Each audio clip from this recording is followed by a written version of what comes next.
Buenas tardes, vamos a dar comienzo a la clase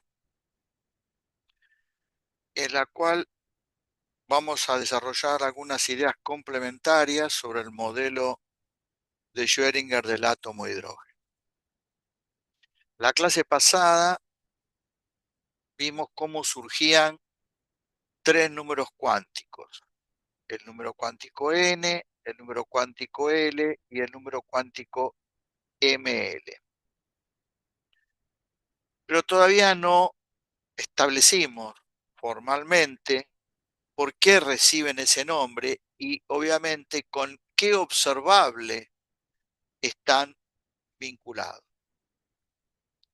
Del único que ya anticipamos algo fue del número cuántico n principal, que claramente está vinculado a la energía y justamente determina la cuantización de la energía.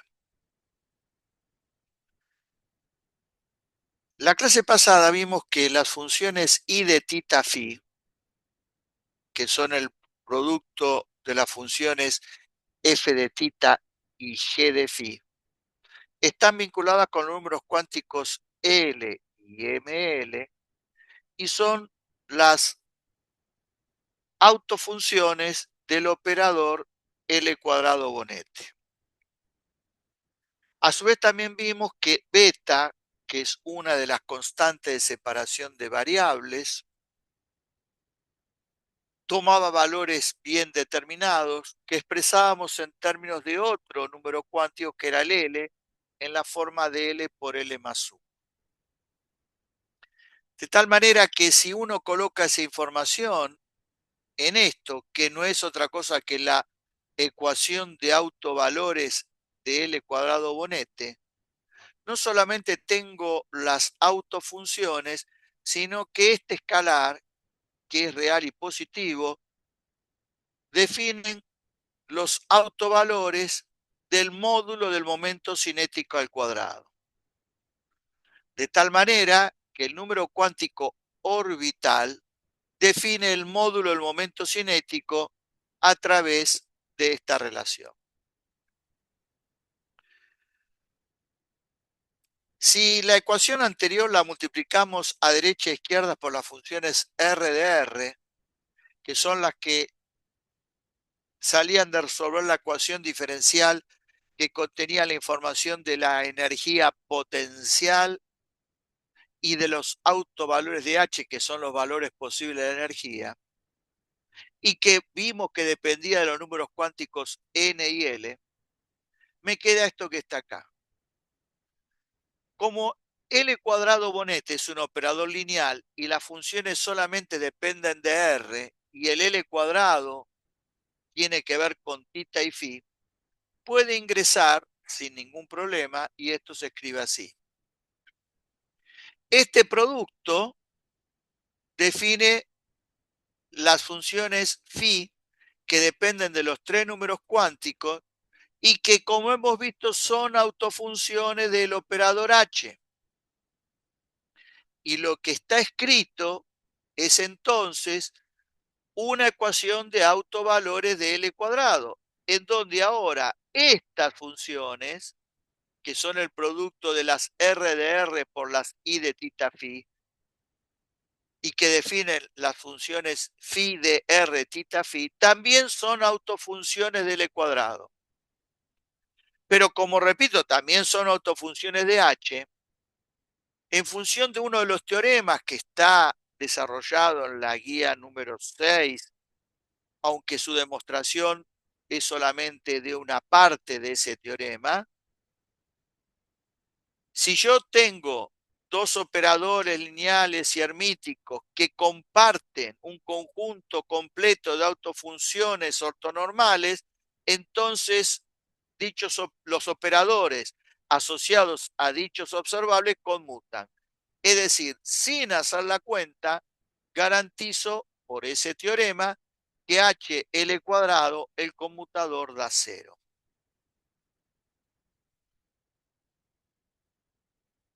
Cuando caracterizamos al momento cinético y los diferentes operadores, yo hice mención a un conjunto de conmutadores que no había que saber cómo se calculaban, pero sí había que conocer sus resultados. Unos conmutadores eran los que combinaban al L cuadrado bonete con LZ bonete, con LI bonete y con LX bonete. Y esos conmutadores dan todo cero. Me quedo de los tres con este. Y aplico el teorema anterior, que es un sí solo sí, es decir, tiene ida y tiene vuelta en lenguaje coloquial. Y si yo sé que dos operadores conmutan, entonces sé que comparten un conjunto completo de autofunciones ortonormales. Ahora, ¿cuáles son las funciones que comparten L cuadrado bonete y LZ? Bueno, probemos si estas funciones son las que comparten. ¿Cómo podría ver eso? Comprobando que estas funciones son autofunciones de LZ. Porque ya sé que son autofunciones del cuadrado. Lo he demostrado recién.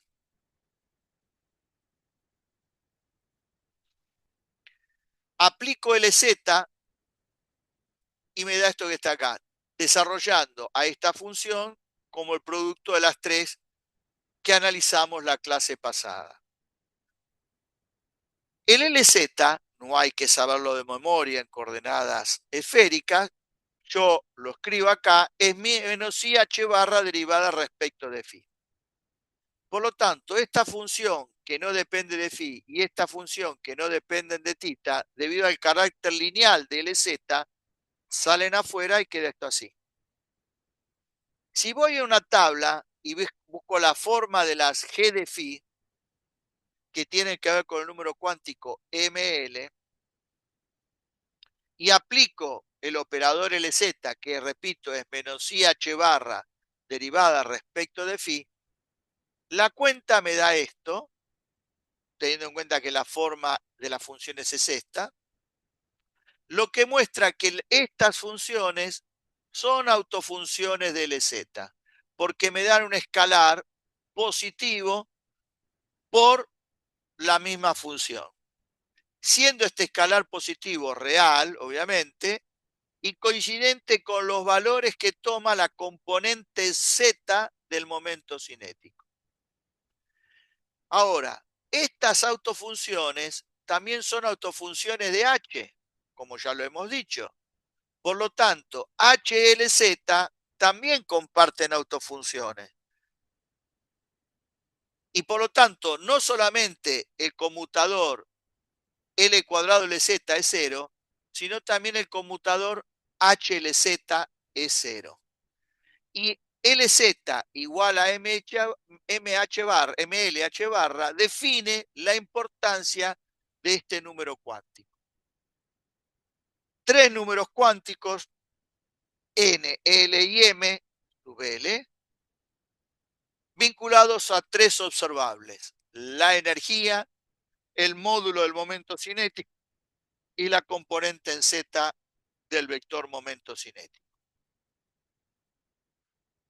Estas son autofunciones de L cuadrado, los llamados armónicos esféricos, ya lo hemos planteado varias veces. Le dejo para que piensen, ¿son autofunciones de H y de LZ? ¿Qué debería ser uno para poder establecer eso? Esta es la función de onda, que es el producto de estas tres funciones por la parte temporal.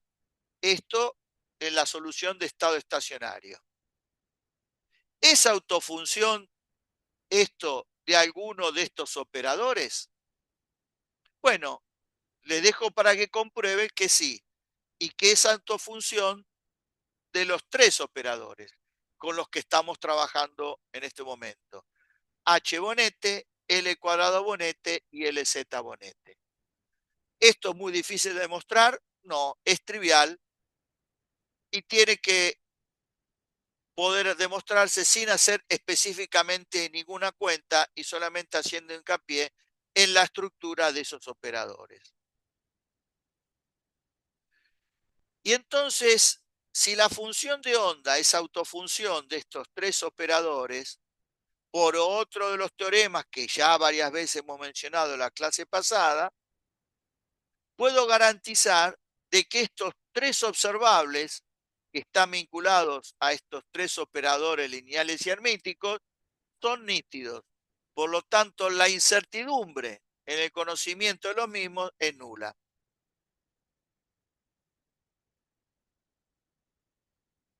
Otra cosa interesante para analizar tiene que ver con lo siguiente. En el modelo de Bohr, el módulo del momento cinético está cuantizado y adopta el formato NH barra. Sin embargo, recién he establecido que en el modelo de Schrödinger el módulo del momento cinético está cuantizado, pero adquiere este formato. ¿Hay alguna conexión entre los dos modelos? ¿Por qué planteo esto? Y porque la estructura de niveles de energía, por ejemplo, es la misma en el modelo de Bohr que en el modelo de Schrödinger.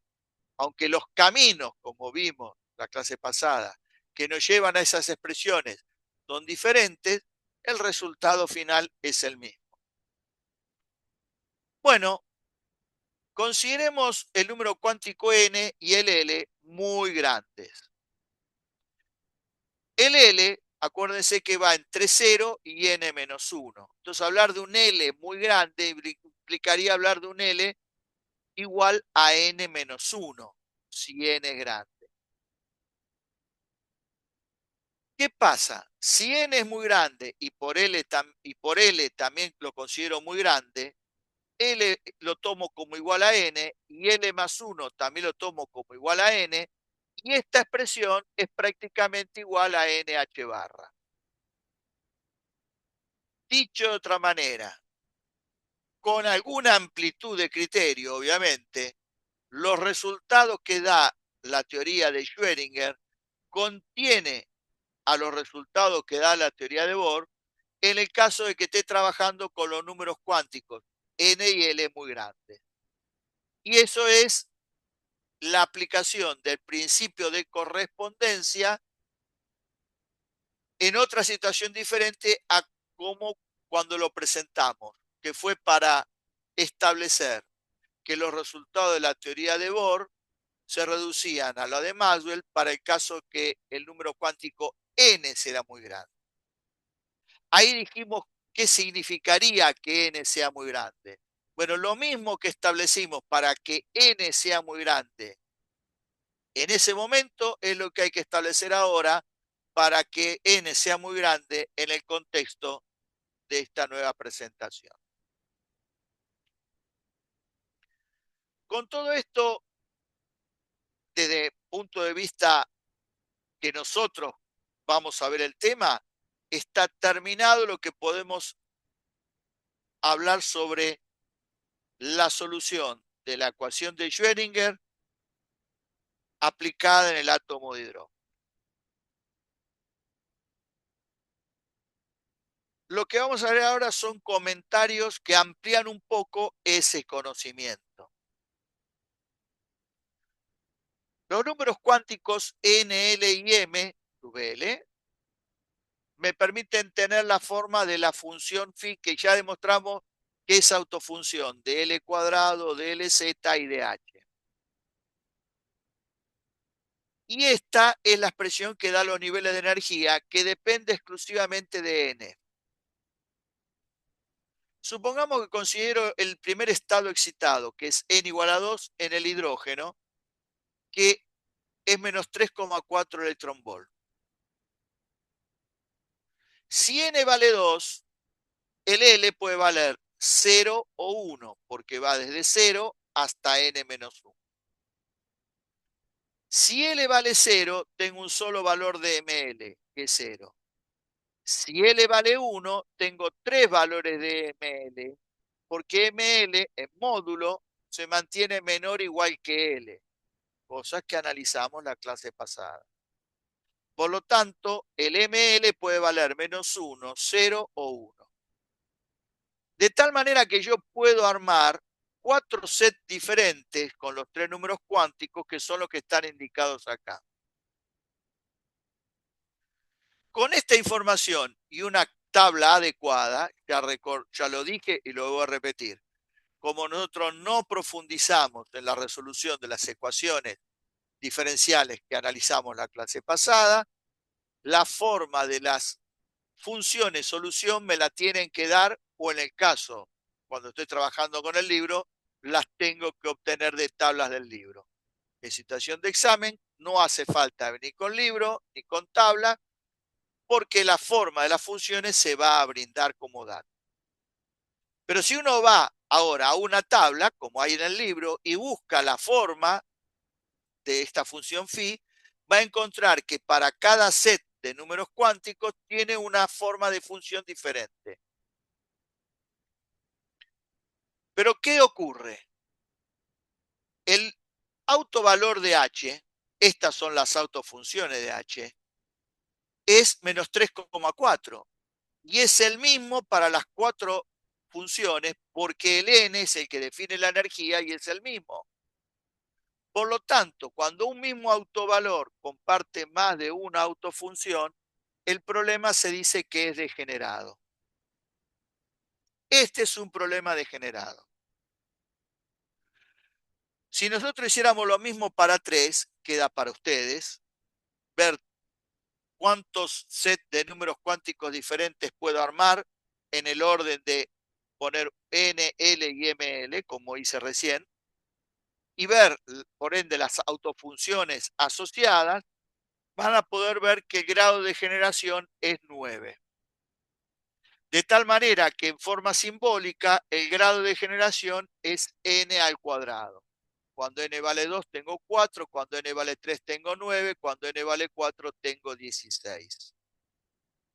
El único estado no degenerado es el estado base, porque para el set de números cuánticos n igual a 1 le corresponde L0 y ML0 y tengo una sola autofunción.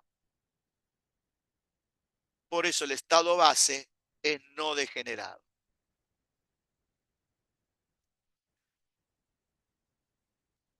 Otro comentario tiene que ver con un fenómeno que se conoce con el nombre de cuantización espacial. Por tener los operadores L cuadrado y LZ como autofunción a la función de onda, siempre en la solución de estado estacionario, los observables módulo de momento cinético y componente en Z son nítidos. Por otra parte, cuando vimos todo lo vinculado con el operador momento cinético, no solamente vimos los conmutadores L cuadrado con LX, con LY, con LZ, sino vimos el resultado de los conmutadores que involucraba dos componentes del momento cinético. De esos tres resultados, acá escribo dos. En uno de los teoremas del capítulo de la unidad número 6, hay un teorema que no tiene demostración, que se usa para, a partir de que XP de X da IH barra, demostrar que delta X por delta P de X es mayor o igual que H barra sobre 2. En la guía se usa para hacer esa cuenta. En la guía 7, ese mismo teorema se puede usar para verificar que con estos resultados aparecen estas relaciones de incertidumbre. No figura esto en una nota, sino figura entre los ejercicios adicionales resueltos de la guía 6 y la guía 7. Como LZ es nítido, el delta LZ vale 0. Y si pongo un 0 del lado de la izquierda, tengo que poner un 0 de la derecha, igual acá y acá. Lo que me lleva a que el módulo del valor medio del X y el módulo del valor medio del Y tienen una única posibilidad, ser 0, para que valga la igualdad que está indicada acá. ¿Qué implicancia tiene todo esto? Bueno, pensemos en el número cuántico L igual a 2. ¿Qué es lo que define? y define el módulo del momento cinético a través de la fórmula que ya hemos visto, raíz cuadrada de L por L más 1, todo por H barra, y me daría raíz de 6H barra. A su vez, L igual a 2, teniendo en cuenta todos los valores posibles que toma ML, que son 5, menos 2, menos 1, 0, 1, 2. Siempre ML toma 2L más 1 valores diferentes. O sea, definido el L, ML tiene 2L más 1 valores diferentes. Tengo 5 componentes diferentes de la componente Z del momento cinético. Supongamos que en un sistema X y Z dibujo un vector L cuyo módulo coincida con el radio de una hipotética esfera que tenga centro en el sistema de coordenadas y que el módulo, repito, coincida con el radio, el módulo del vector momento cinético, coincida con el radio de esa esfera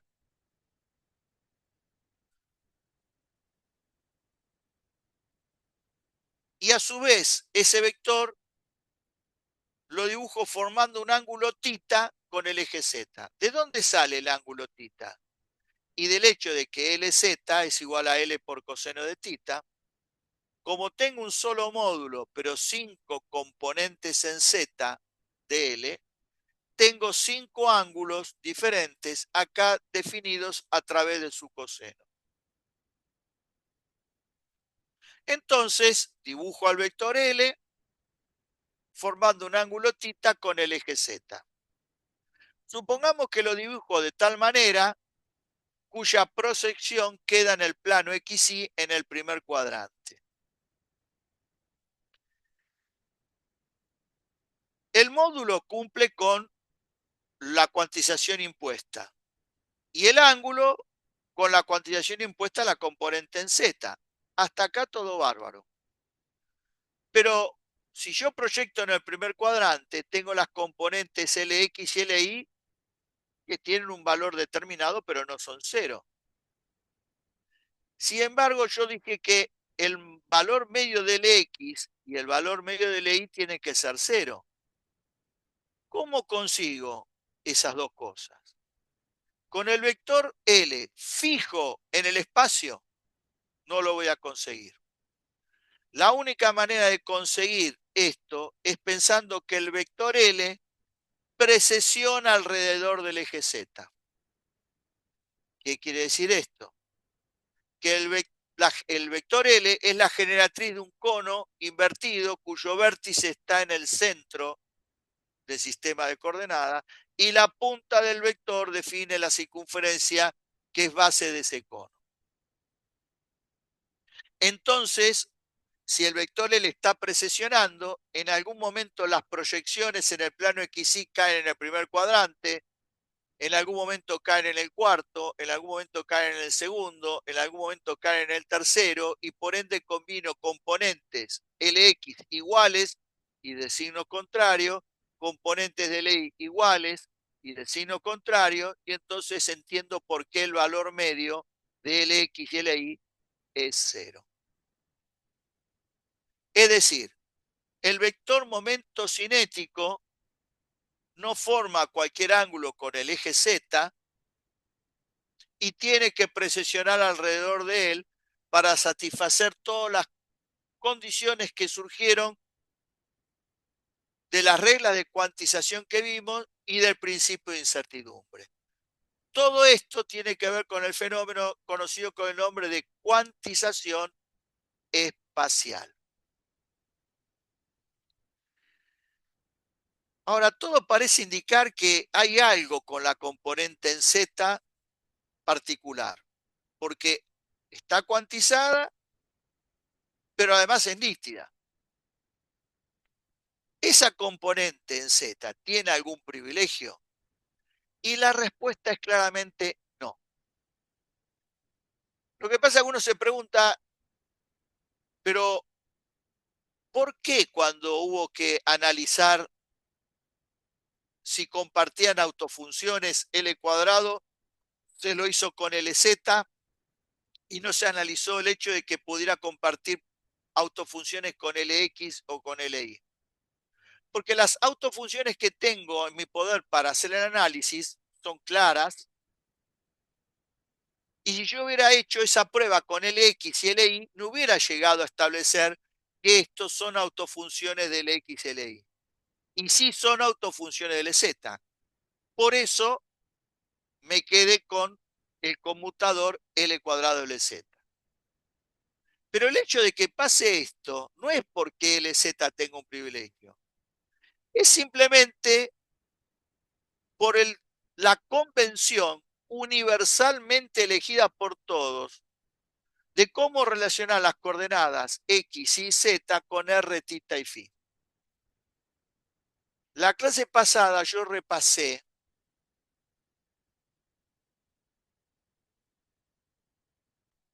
el hecho de que el vector posición se proyecta sobre el eje Z, R coseno de θ, y también se proyecta sobre el plano XY, R seno θ. Y luego esa proyección se proyecta sobre el eje X e Y. Eso es lo que universalmente hacemos todos. Por esa razón es que el operador LX y LY en coordenadas esféricas tienen la forma que tienen y el operador LZ tiene la forma que tiene. Y esa forma es lo que hace que las funciones φ de R, θ, φ sean autofunciones de él. Ahora, si yo hubiera proyectado sobre X y hubiera dicho que X es R coseno θ y la proyección en el plano YZ, R seno de θ, la proyecto en YZ, el que hubiera tenido la estructura de LZ hubiera sido el LX. El tema es que, justamente para que no quede esto a criterio de quien quiera escribir las cosas de la forma que se le ocurra, desarrolla la idea de decir, bueno, escribamos todos la relación entre X y Z de la misma manera, pensemos siempre la misma convención y entonces le podemos dar un sentido, no de privilegio, sino de convencional a por qué la componente Z es la que resulta ser nítida. Pero es todo por un problema de convención de cómo se escriben las relaciones de coordenadas entre X y Z y R, θ y φ. Cuando uno habla de la dirección Z, acostumbra a usar algo que no es adecuado, que decir, y la Z apunta hacia arriba. Eso proveniente del hecho de que si yo dibujo esto, así, este es el X, esto es el Y y esto es el Z. Es lo usual.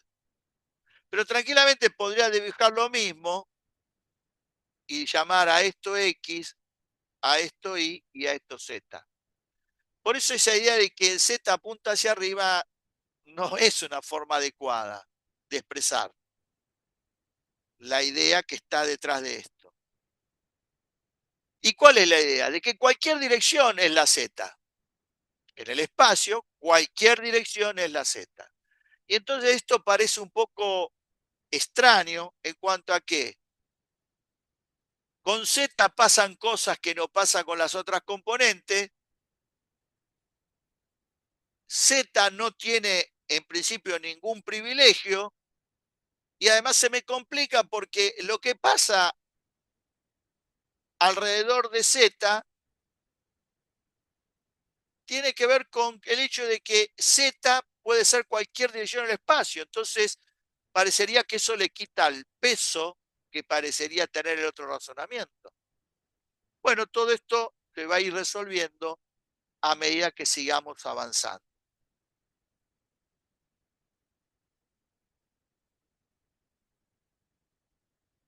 ¿Cómo es el mecanismo de excitación del átomo según Schrödinger? Igual que según Bohr. No hay ningún cambio.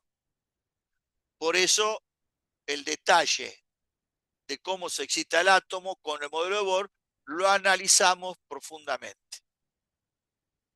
¿Cómo es el mecanismo de desexcitación? Bueno, en principio, igual que Bohr. ¿En qué sentido?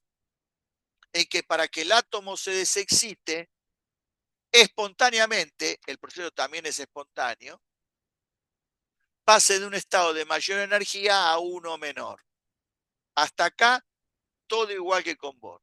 De hecho, como la estructura de niveles de energía es la misma, van a aparecer las mismas fórmulas de las series espectrales que aparecían con el módulo de Bohr.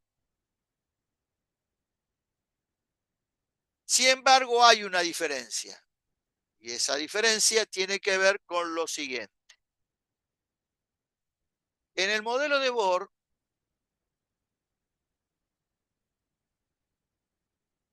veíamos todos los mecanismos de desexcitación posible y en su momento dijimos que no hay nada vinculado con el cálculo de algún tipo de probabilidad acerca de que hubiera algún camino que tiene más probabilidad de ocurrir que el otro. Y acá esto cambia un poco. Lo que ocurre es que el cambio que tiene lugar está involucrado con una teoría que está fuera del alcance de lo que nosotros podemos discutir. Por eso es que solamente voy a dar algunos elementos. Y para de alguna manera entender cuál es la idea, lo voy a emparentar con algo que ya analizamos hace un par de clases. Cuando uno trabaja en la solución de estado estacionario, el valor medio, perdón, la densidad de probabilidad es independiente del tiempo. Por eso se llama estado estacionario.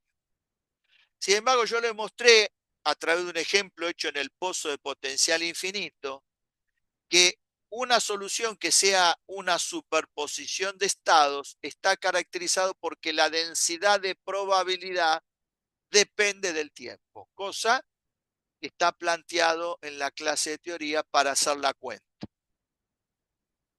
Esto está vinculado a un problema de la guía número 6 que está resuelto en el campus, que tiene que ver con el cálculo del valor medio de X en el mismo problema del pozo de potencial infinito para una superposición de estados. Y hay una conexión entre el cálculo del valor medio y la densidad de probabilidad. La densidad de probabilidad. Porque el valor medio en el pozo, por ejemplo, cuando el pozo está centrado, el valor medio de X termina dando 0 en la solución de estado estacionario. Y hay una conexión entre que el valor medio de 0, el estado estacionario, y que la probabilidad sea independiente del tiempo, y el hecho de que el valor medio no da 0 y la densidad de probabilidad depende del tiempo. Y eso se puede conectar con este problema. Yo tengo el átomo. En la solución de estado estacionario caracterizo el estado del átomo dando N, L y ML. N y L, como lo comenté en la clase pasada, quedan vinculados al cálculo del valor medio del radio, el cual resulta ser independiente del tiempo. Había una fórmula que llegamos donde el cálculo del valor medio del radio y por ende la densidad de probabilidad es independiente del tiempo, porque estamos en estado estacionario. El valor medio del radio dependía fuertemente del número cuántico n y débilmente del L. Pero lo interesante es que con todo este conjunto de cosas se puede mostrar que el átomo no emite. Sin embargo, si yo calculo el valor medio del radio en una superposición de estados, Es decir, imagino que el átomo en un tiempo t puede estar en dos estados de energía diferentes. El valor medio del radio cambia notablemente y deja de ser independiente del tiempo y pasa a ser dependiente del tiempo. Lo mismo que pasaba con el valor medio de X en el problema del pozo para una solución que sea una superposición de estados. Esa es la conexión. Esas cuentas sirven para entender esto, por lo menos en su base más elemental. Y cuando el valor medio del radio depende del tiempo, se va a poder demostrar que el átomo emite, y emite un fotón cuya energía es EI menos EJ, siendo EI el estado de energía mayor y EJ el estado de energía menor, involucrado en esa superposición de estados. Esta cuenta se podría hacer, pero requiere de una elaboración que está fuera del alcance de este curso. Y esto lo tienen que aceptar por lo que estoy diciendo. Y lo único que tienen es la posibilidad de comparar esto con lo que acabo de decir, en ese problema del pozo de potencial infinito. A su vez, cuando se hace ese análisis, se encuentra que no todas las transiciones posibles del estado de mayor energía al menor tienen la misma probabilidad de ocurrir. ¿Y por qué hablo de muchas transiciones? Porque a partir de que yo tengo el número cuántico n, el estado de energía I tiene que ver con un valor que toma n, lo puedo combinar con valores de L y ML. Y puedo tener con el mismo n distintos subestados de módulo de momento cinético y de componente en Z. Tanto para el estado asociado a I como para el estado asociado a LJ. Y eso va a indicar de que hay muchas transiciones posibles. Ahora, no todas están permitidas. Por supuesto, no hicimos la cuenta anterior, menos vamos a hacer la que va a demostrar que en todo ese análisis las únicas transiciones permitidas son las que cumplen con esto, que son las llamadas reglas de selección. Las transiciones que no cumplen con esto, para nosotros van a ser prohibidas. En realidad, tienen una probabilidad prácticamente nula de ocurrir.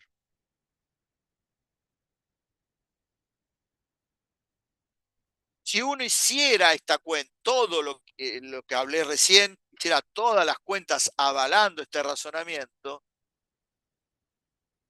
llegaría a que en el medio está metida la conservación del momento cinético y es lo que tiene que ver con la aparición de las reglas de selección. Pero esto simplemente es un comentario. Vinculado con átomos multielectrónicos, esto ya lo comenté en la clase anterior, lo vuelvo a reiterar, y lo acabo de decir recién, en la solución de estado estacionario, el valor medio del radio depende fuertemente de n, va con n al cuadrado, y muy poco de L, porque donde aparecía L, aparecía dividido por n cuadrado. Aparecía L por L más 1, no importa.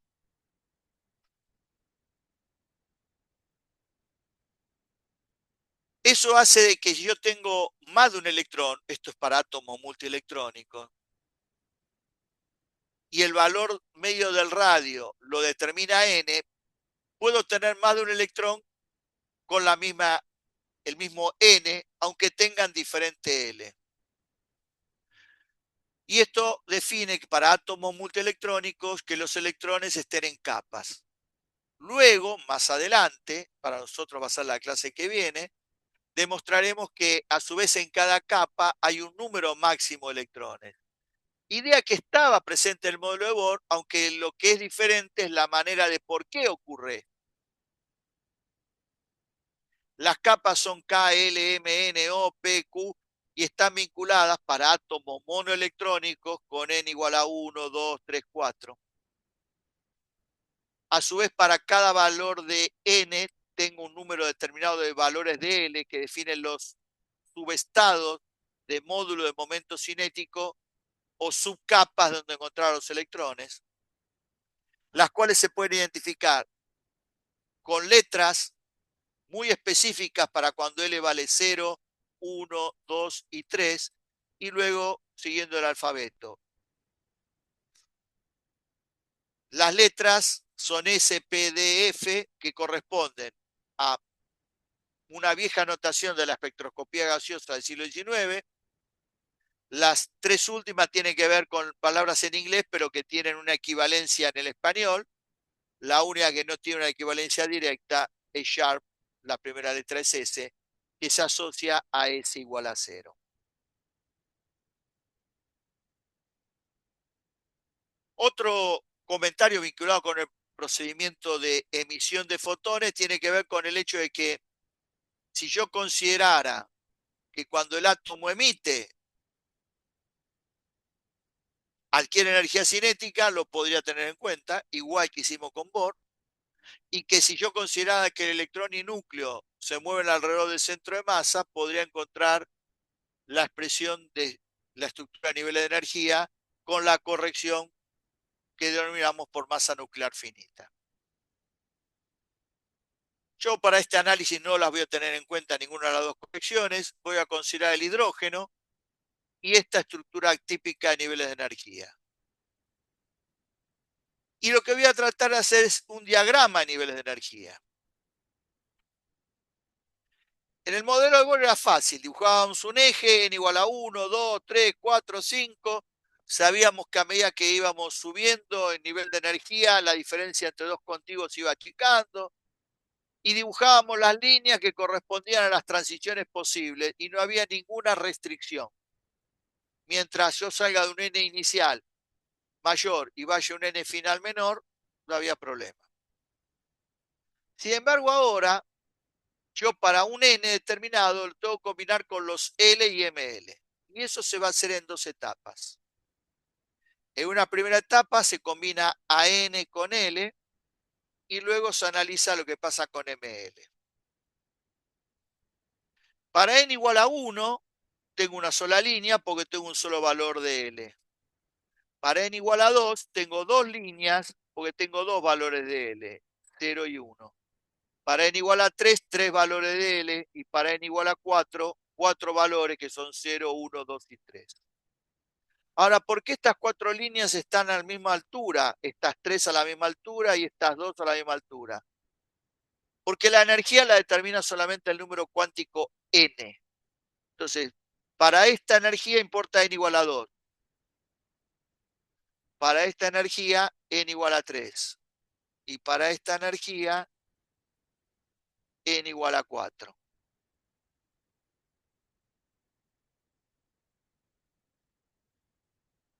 Pero ahora tengo que hacer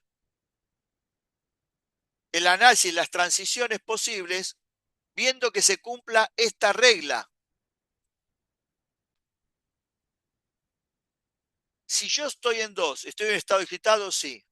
¿Puede espontáneamente pasar a un estado de menor energía? La respuesta es sí. Ahora, ¿puede pasar del 2S al 1S? La respuesta es no. Por eso la dibujé y está tachada.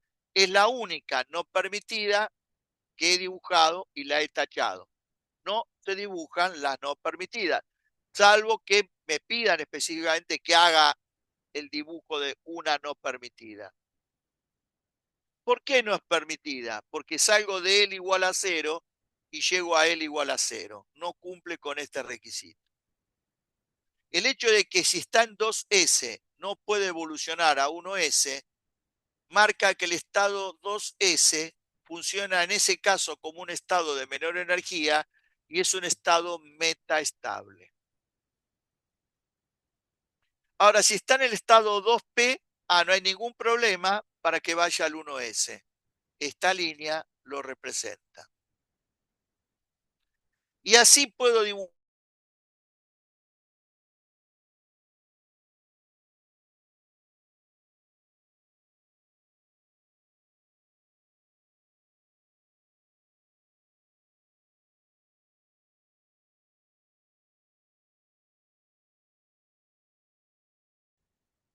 porque es un cruzamiento de líneas muy grande. Y la única no permitida, repito, que está graficada es la que taché para marcar esa situación particular, no por otro sentido.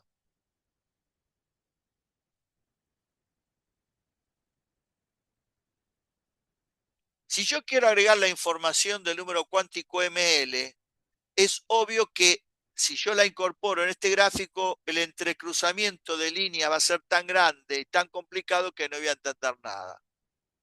Por eso, ¿qué es lo que se hace? Se aísla un estado, por ejemplo, el 3D, y otro estado, el 2P, con el criterio de que cumplan con la regla de selección de delta L y que implique la emisión de un fotón, o sea que salgo del número cuántico n mayor al número cuántico n menor. El D corresponde a L igual a 2. El D corresponde a L igual a 2. Y con n igual a 2 son estos todos los valores posibles de ML. El P corresponde a L igual a 1. Estos son todos los valores posibles de ML. Y acá están todas las transiciones posibles que además de cumplir con lo que dije antes, cumple con que el delta ML sea 0 más menos 1. Estas tres transiciones cumplen con que el delta ML vale 1, hago inicial menos final. Estas tres cumplen con que el delta ML vale 0 y estas tres con que el delta ML vale menos 1. Por supuesto que no están dibujadas las no permitidas. Yo no puedo salir de 3D ML2 a 2P ML0, porque el delta ML no cumpliría con la regla de selección. ¿Cuántas transiciones posibles tengo? 9. Pero como la energía solamente depende del número cuántico n, estas 5 líneas tienen la misma energía, menos 1,51.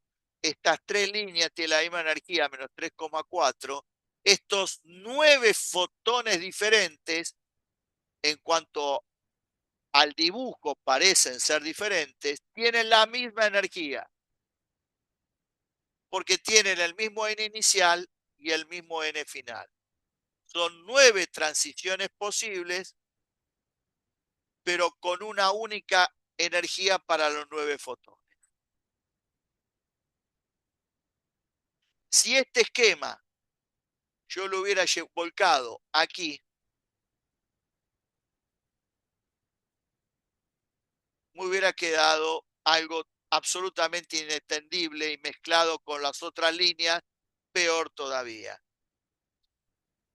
Al margen de que tendría que agrandar el dibujo notablemente, porque esto en vez de una línea son 5, esto en vez de una línea son 3, lo mismo que esta y que esta también son 5, y estas son 7, porque con L igual a 3, ML puede valer 3, 1, 2, 3, 2, 1, 0, menos 1, menos 2, menos 3.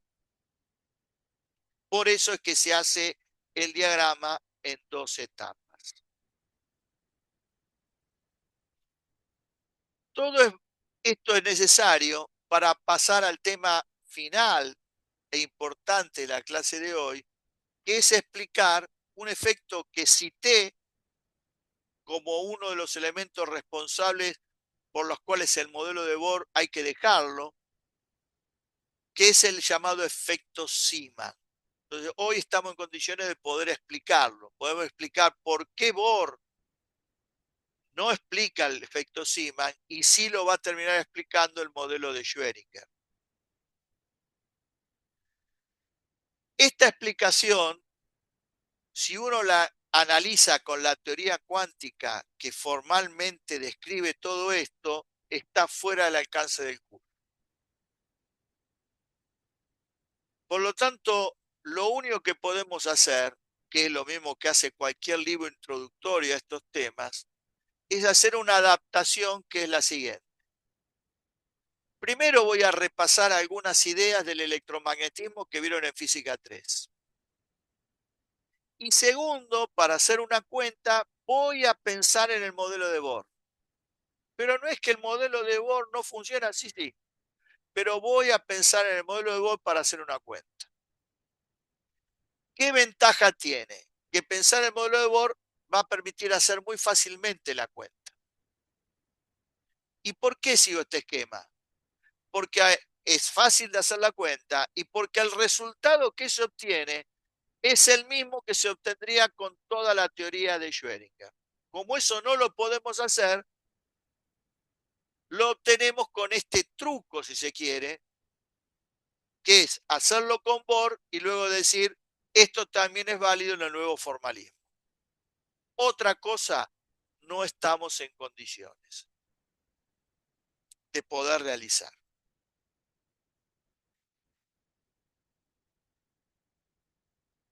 ¿Qué cosas se pueden repasar de física 3? Yo lo voy a hacer muy rápidamente. Voy a remarcar las cosas que yo considero más importantes. En el caso de que alguno sienta que no tiene tan presente estas ideas, le aconsejo que revise lo que vio en física 3, le llevará 10, 15 minutos, porque esto le va a ser útil para entender esto y otras cosas que van a venir después. En física 3 vieron lo que es una espira con corriente y vieron cómo asignar un momento dipolar magnético a una espira con corriente. En general, el vector que se usa para describir el momento dipolar magnético es el vector mu. A veces algunos usan la letra m como representación de eso. Si mantuvieran la notación que se usaba cuando yo era el responsable de la materia, habrán definido el momento dipolar magnético como mu. Tiene un módulo, una dirección y un sentido que fueron discutidos en física 3 y que caracterizan completamente a ese vector. ¿Por qué es importante conocer el vector momento dipolar magnético asociado a una espira con corriente? También se lo puede asociar a un imán o a un imán permanente. Eso no lo habrán hecho, pero se lo puede hacer. Porque cuando una espira con corriente se encuentra cercana a otra fuente magnética y a esa espira con corriente, a ese circuito que es una espira con corriente, le doy la posibilidad de hacer algún tipo de movimiento, aparece sobre la espira con corriente un efecto de Kupla, un momento. Para que eso ocurra, primero hay que definir cuál es el momento que actúa sobre la espira con corriente en una fuente de origen magnético que genera un B determinado. Este no es el B que genera la propia espira, sino es el B que genera otra fuente. Y este es el mu de la espira. Y esto era el momento dipolar, el momento que actúa sobre la espira con corriente. A su vez, en función del ángulo que el vector mu y B forman, aparece una cierta energía potencial magnética asociado a esa orientación a través de esta fórmula.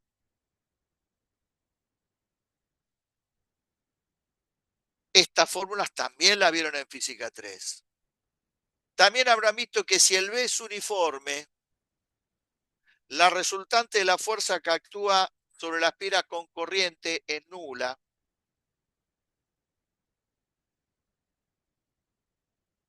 Que actúa sobre la espira con corriente es equivalente a decir que actúa sobre un circuito. Pero que esa resultante de la fuerza es nula, no impide que aparezca sobre la espira con corriente una cupla que si le doy la posibilidad tecnológica de moverse, va a girar. Y esto no solamente lo vieron en las clases de teoría y habrán hecho cálculos, en la clase de problemas, sino también lo vieron en el laboratorio cuando le habrán explicado el funcionamiento de un motor eléctrico.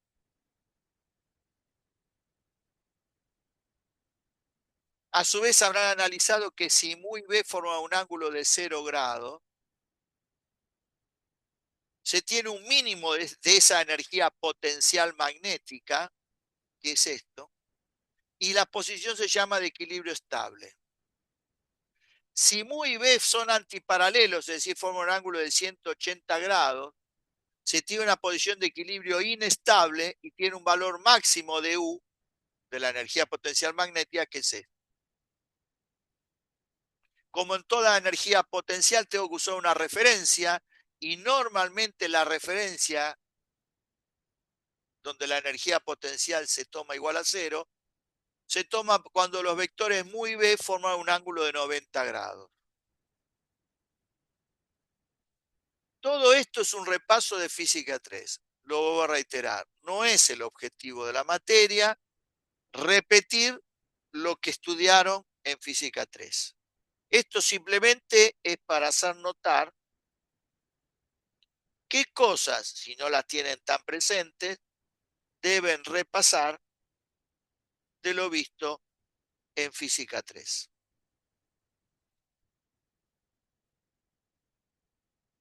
Y ahora vamos a la idea que dije antes, que es la de no tengo un modelo de Borja, pero para hacer este análisis voy a imaginar que todavía sigue valiendo.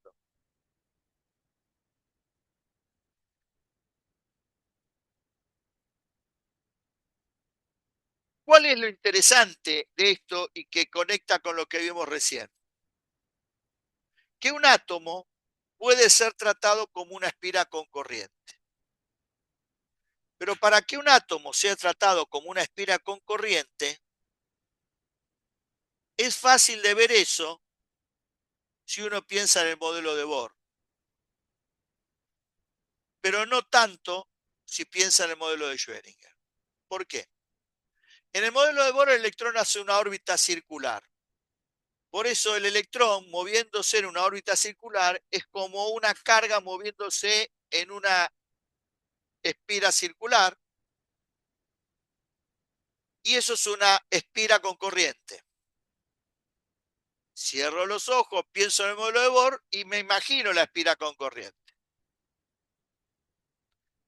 Y la conexión con esto es que como espira con corriente, va a tener asociado un momento dipolar magnético. En cambio, si pienso en el modelo de Schrödinger, la cosa es más complicada. ¿Por qué?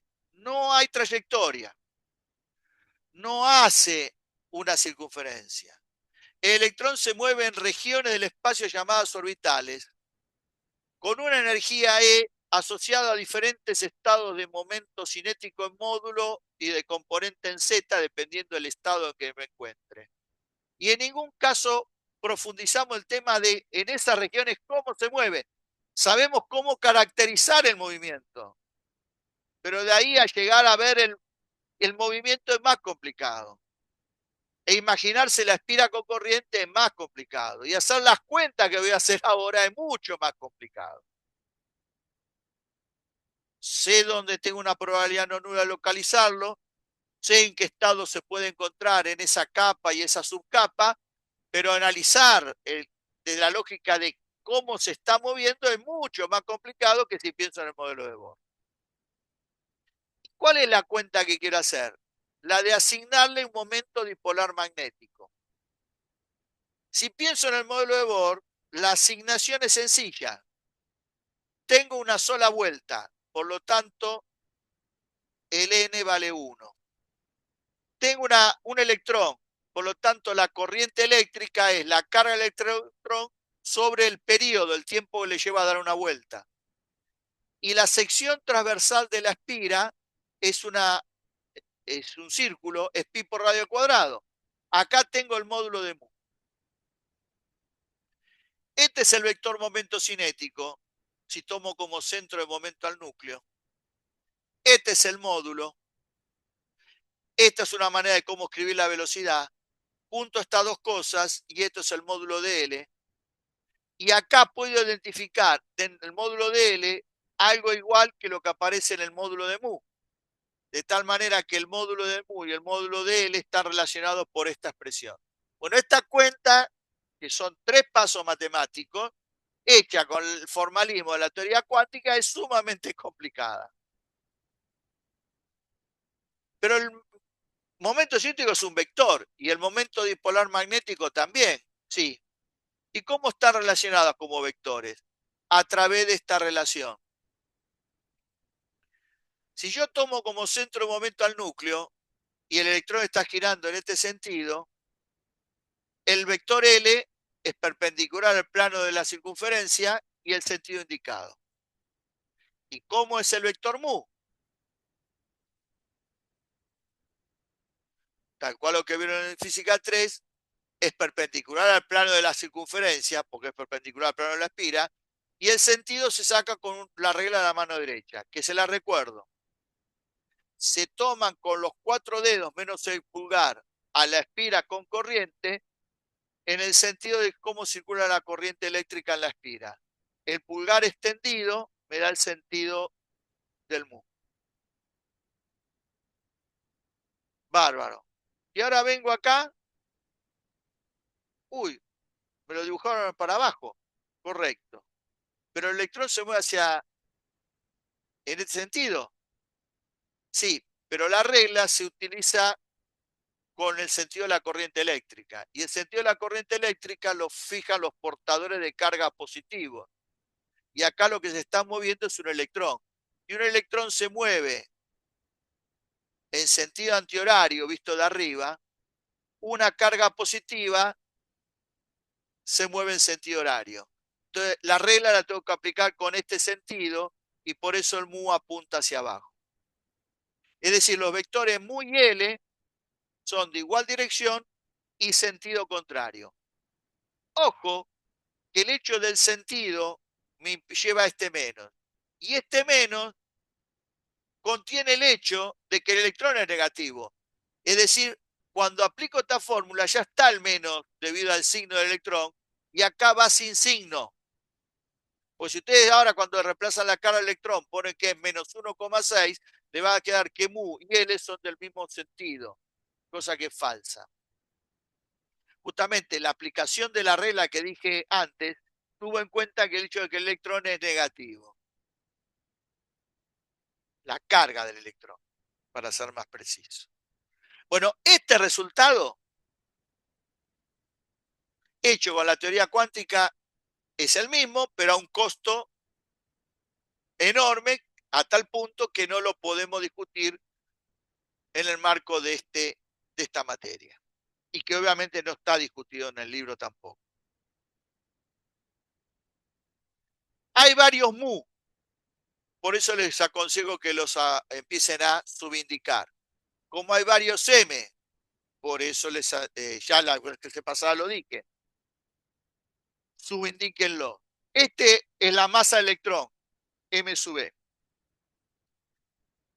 Se puede poner esto en términos de una nueva constante llamada magnetón de Bohr, y que es esta constante que está acá. Claro, acá falta la h barra, por eso multiplico por h barra y divido por h barra, aparece el magnetón de Bohr y así adopta la fórmula anterior, el formato que está indicado acá. La letra B larga, mayúscula, es por Bohr. Este mu, como está asociado a L, se lo identifica como mu sub L. Ahora, a L vector le corresponde un operador lineal hermítico que es L vector bonete. Y por ende, a mu L vector le corresponde un operador que es mu L vector bonete. Y así es el operador cuántico, que al igual que el del L, es lineal y hermítico.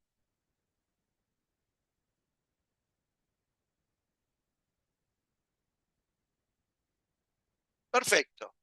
Un átomo puede ser visto como una espira con corriente y tiene asociado un momento dipolar magnético. ¿Qué pasa si ese átomo se encuentra cercano a otra fuente magnética, a otro imán?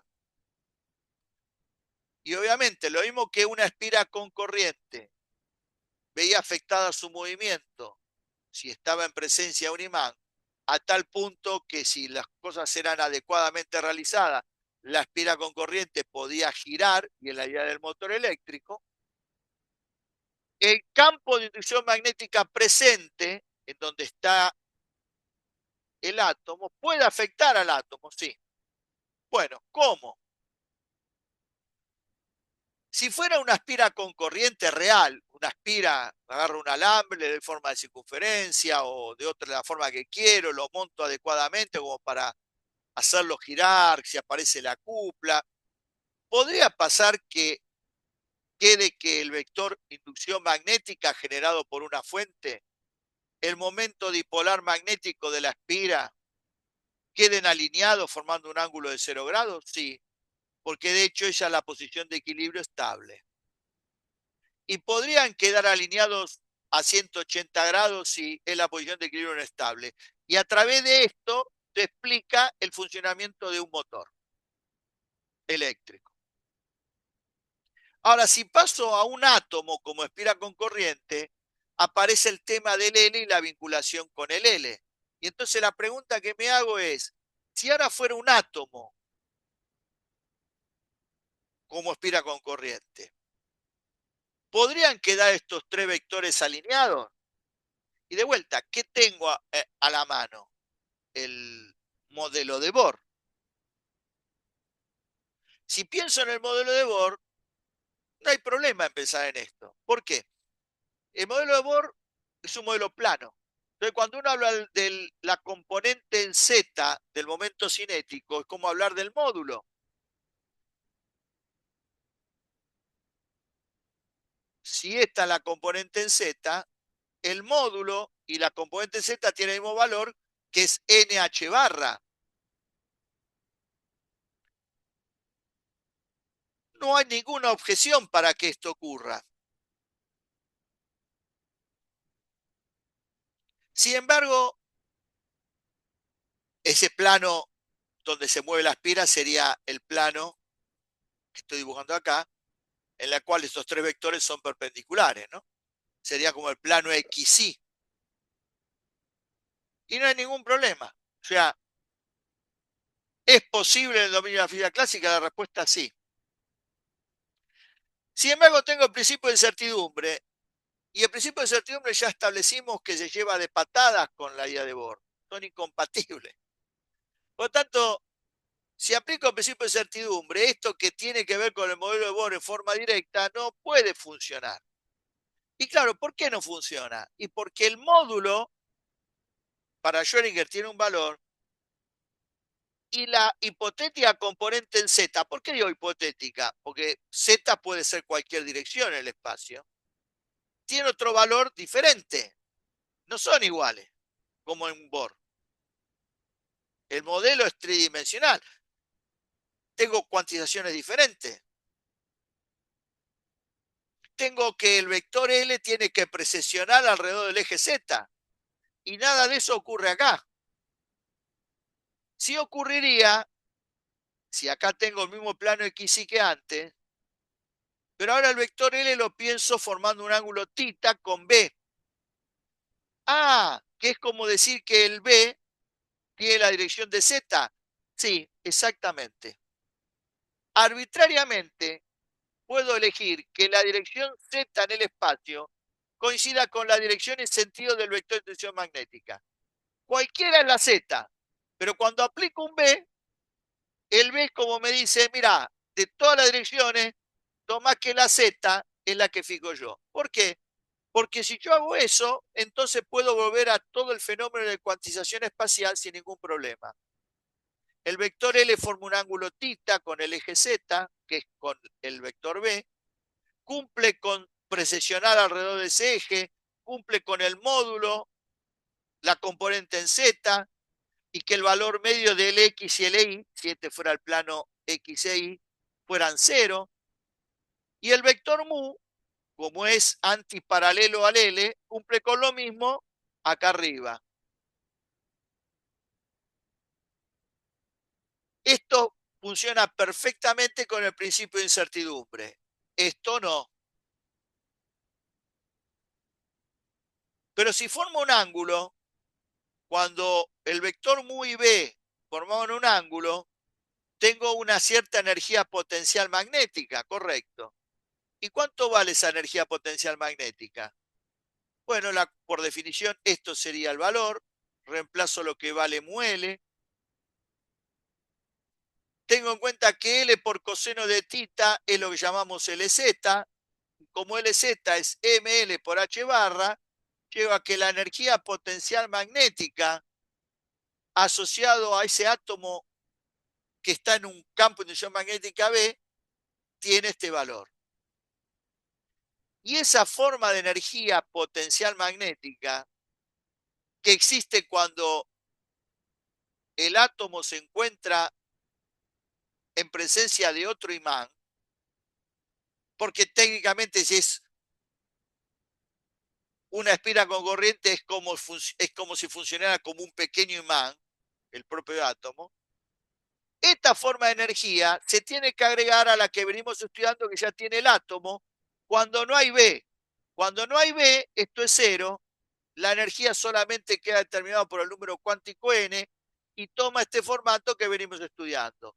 Ahora resulta que aparece un B, aparece esta nueva forma de energía potencial magnética que se le agrega a la anterior y hace que ahora la energía no solamente dependa del número cuántico n, sino también del ml. Obviamente, repito, si B vale cero, no hay otra fuente magnética, caemos en el modelo que ya venimos discutiendo y la estructura de niveles de energía sigue siendo la que ya conocemos. La aplicación de un campo de inducción magnética no solamente establece cuál es la dirección y sentido del eje Z, sino se dice que rompe la degeneración. ¿Por qué? Cuando n valía 2 y no había campo magnético, yo mostré que el problema era degenerado. A un mismo autovalor, menos 3,4, le correspondían 4 autofunciones distintas. Ahora, para n igual a 2, en presencia de un imán, no tengo la misma energía. Porque, por ejemplo, L igual a 1, n igual a 2, es compatible, y con n igual a 1 tengo 3 valores de ml. Finalmente tendría 5 valores diferentes de la energía. No tengo un solo autovalor. Y entonces rompí el hecho de que un solo autovalor, 4 autofunciones, rompí la degeneración. Así se expresa el hecho de lo que ocurre cuando sumerjo a la muestra en un campo de inducción magnética. Todo esto que muestra que el número cuántico M, ¿por qué llama M? Bueno, mucho tiene que ver con el hecho de que el momento dipolar magnético, muchos lo representan como el vector M. De ahí viene que el número cuántico que está vinculado a todo esto se identifica con M. El L ya indiqué por qué, es por su conexión con el número cuántico L. ¿Y por qué se llama número cuántico magnético? Y porque claramente cobra vida cuando sumerjo a la muestra de átomos en un campo de inducción magnética. No es que el ML solamente aparece acá, sino que digo que cobra vida. ¿Por qué cobra vida? Y porque no solamente afecta a la componente en Z del momento cinético, sino afecta a la energía. Por eso se lo llama número cuántico asociado a este efecto magnético.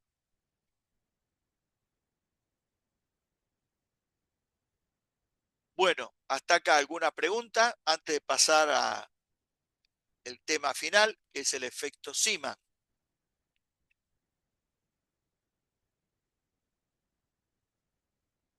Perfecto.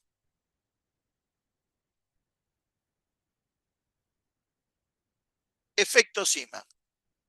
Finales del siglo XIX. ¿Qué es lo que hizo Sima? estudió cómo se afectaba el espectro de emisión de un gas en presencia de un campo magnético, en presencia de un imán. ¿Qué es lo que hizo? Agarró sodio en estado sólido, lo puso a la luz, al fuego de una llama de un mechero, pasó a estado de vapor y estudió el espectro de emisión. En la zona del visible, el espectro de emisión del sodio tiene dos líneas de color amarillo de longitud de onda muy cercana, pero diferente. Diferente significa que puede ser determinado experimentalmente, que se llama doblete del sodio. Cuando uno quiere saber si en una muestra de un gas hay sodio o no, se busca ese doblete, por ejemplo. ¿Por qué se le ocurrió estudiar esto en presencia de un imán? Para esa época todavía no estaba dando vuelta el modelo de Bohr. El modelo de Bohr es de 1913, 1914. Lo que estaba dando vuelta era un modelo tipo Thomson, en el cual el electrón o los electrones estaban metidos dentro de una distribución de carga positiva, uniforme y volumétrica. Y en esa región, el electrón se podía mostrar que podía vibrar. Si vibraba, estaba acelerado y esa era la causa de emitir ondas electromagnéticas según la hipótesis de Maxwell. Si yo eso mismo lo estudio con un B, el valor del B de la inducción magnética afecta a la vibración del electrón porque tiene carga y tiene movimiento. Entonces, dependiendo de las relaciones, del movimiento y del vector B, la vibración se ve afectada. Y esa afectación del movimiento del electrón terminaría afectando al espectro de emisión. Eso era lo que se suponía. Y así pasó. ¿Qué es lo que observó? Bueno, lo que observó que cada línea del doblete se desdoblaba. Y entonces en vez de observar dos líneas, detectó 6. Las dos que forman el doblete y el desdoblamiento de cada una en dos. Que sería equivalente a que si yo en vez de estudiar el espectro de emisión del sodio, estudio el espectro de emisión del hidrógeno y analizo el salto cuántico 3,2 sin campo magnético, lo que observo es una línea que es la línea de color rojo, característica, que identificamos como la primera línea de la serie de Balmer, de un valor de longitud de onda y de una frecuencia bien determinada.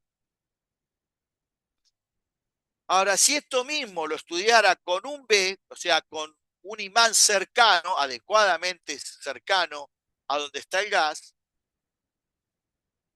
vería tres líneas. Una cuya longitud de onda, frecuencia, correspondería con el cálculo anterior, cuando no hay B. Una línea de una frecuencia mayor, una línea de una frecuencia menor. Frecuencia mayor implica longitud de onda menor, frecuencia menor, longitud de onda mayor. Separadas en frecuencias y separadas en longitud de onda por el mismo factor. O sea, simétrico es lo que le agrego a la central en frecuencia o le agrego a la central en longitud de onda o le quito. Y la aparición de esas dos líneas tiene que ver con el efecto Zeeman. Con B veo 3, sin B veo 1. Sin B veo el doblete, con B una línea son 3, la otra línea del doblete son 3, veo 6. Está claro que esto de ver significa que registro el espectro en una pantalla, como estoy en la zona del visible hablando, esto se puede hacer fuera del visible, obviamente también, lo podría registrar con los ojos, ¿no? Pero acá lo que importa es el registro con un espectrómetro. ¿Cómo se puede analizar esto con la teoría de Schrödinger? Para que el átomo emita tiene que pasar de un estado de mayor energía a uno menor. Bueno, el estado inicial está caracterizado por estos tres números cuánticos. El estado final por estos tres. El NI tiene que ser mayor que el NJ. Suponemos que sí. ¿Se tiene que cumplir la regla de selección de delta L? Suponemos que sí. Y se tiene que cumplir la regla de selección de delta ML, considerado ML inicial menos L final igual a 0 o más menos 1. Veamos que se cumpla. El estado de energía sub I de un átomo en presencia de un imán, porque el efecto Zeeman tiene que ver con la presencia de un imán, estaría determinado por la fórmula que escribí antes,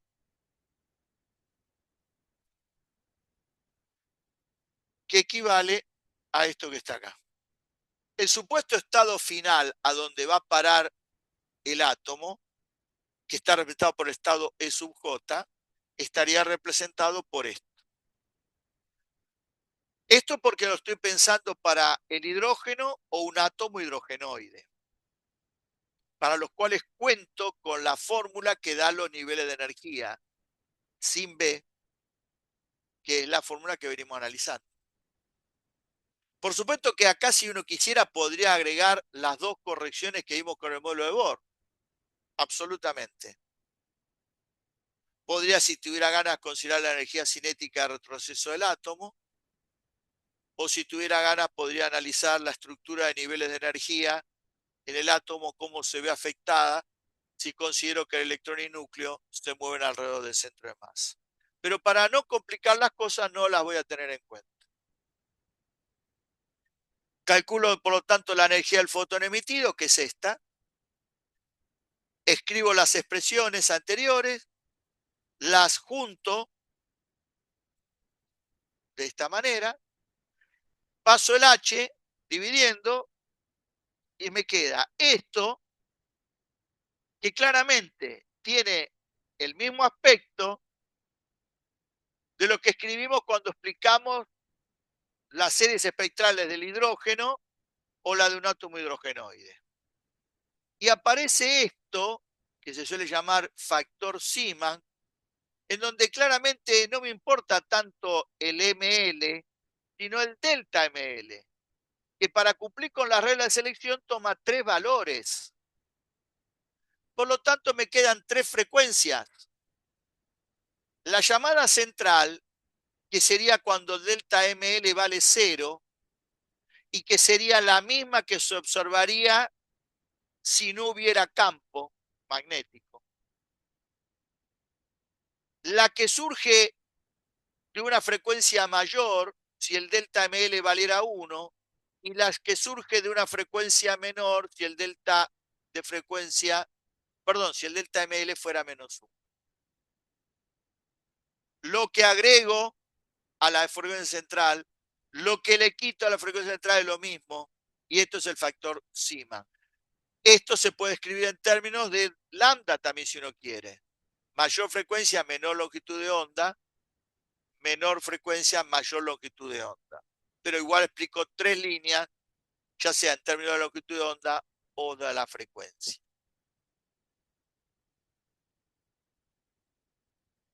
Y así se explica el efecto Zeeman. Me permite hacer los siguientes comentarios. Eso que digo, se puede ver 3 líneas, todo, tiene una imagen que es la siguiente. Como dije antes, lo que importa no es tanto ver, sino que las pueda registrar con el espectrómetro.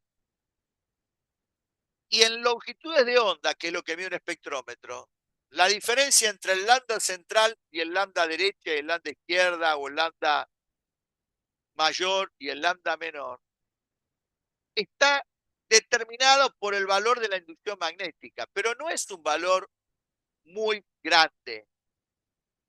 ¿Qué quiero decir con esto? Que dependiendo del valor del B, acá se ve claramente cómo afecta B al delta DF, de la misma manera afectaría al delta de lambda. El valor del B tiene que ser tal que yo pueda con mi espectrómetro discriminar entre la longitud de onda central y la de la derecha y la de la izquierda. Si eso no lo puedo hacer, el efecto no lo veo. Por eso no es fácil ver el efecto Zeeman o determinarlo experimentalmente, porque se necesita un espectrómetro con ciertos requerimientos. Por ejemplo, los requerimientos que necesita este experimento no lo cumplen los espectrómetros que hay en el IRPA. Y pasar a un espectrómetro que cumpla con esos requerimientos implica pasar de un espectrómetro que puede valer entre 5.000 y 10.000 dólares a valer 100.000, por decirlo de alguna manera. Perfecto. Si Zeeman lo hizo y lo detectó, es que contó con la capacidad de tener un espectrómetro adecuado. Y sí. Ahora resulta que estoy diciendo que hay un valor de B que podría permitir que ciertos espectrómetros de una cierta calidad permitan ver el desdoblamiento y otros quizás no. Ahora, ¿cuál es ese valor de B? Bueno, eso es todo un problema. ¿Por qué? Porque si yo voy aumentando el B y no tengo cuidado, lo que paso a ver ya no es más el efecto Zeeman, o por lo menos el efecto Zeeman que le estoy presentando. Va a ser llamado el efecto Zeeman anómalo, cosa que veremos la clase que viene. O es más, podría aparecer otro efecto que es el Paschen-Back, que no vamos a discutir. Por lo tanto, no solamente hay que tener en cuenta la importancia del valor del B, sino hay que tener cuidado con qué valor de B uno trabaja. Esto es lo que hay que tener cuidado cuando uno hace los experimentos. En la práctica, y por eso todo este comentario, en los problemas, a veces se ponen valores de B que permiten hacer cuentas, pero que no se corresponden con los valores de B adecuados para poder ver, entre comillas esto, ya lo dije, el efecto Zeeman. Pero bueno, alguna de estas cosas y entender esto tiene que ver con la introducción del concepto de spin, cosa que va a quedar para la clase que viene. O sea que el tema de poder registrar con un espectrómetro este desdoblamiento es un tema importante y que hay que tenerlo presente porque tiene que ver con qué B es el que utilizo para poder registrar este desdoblamiento. Bueno, ahora sí, de mi parte he terminado con todo lo que tenía que hablar en la clase del día de hoy. No sé si querés hacer alguna pregunta. Creo que no hay cosas de demasiada dificultad conceptual. Lo que sí hay demasiada información, ¿no? Obviamente, sobre todo si cosas de física 3 no las recordaba. Pero bueno, eh, perfecto. Bueno,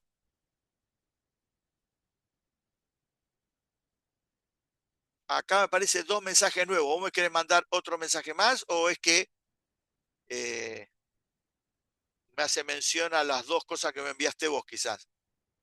Decime si que tenés otra pregunta o no.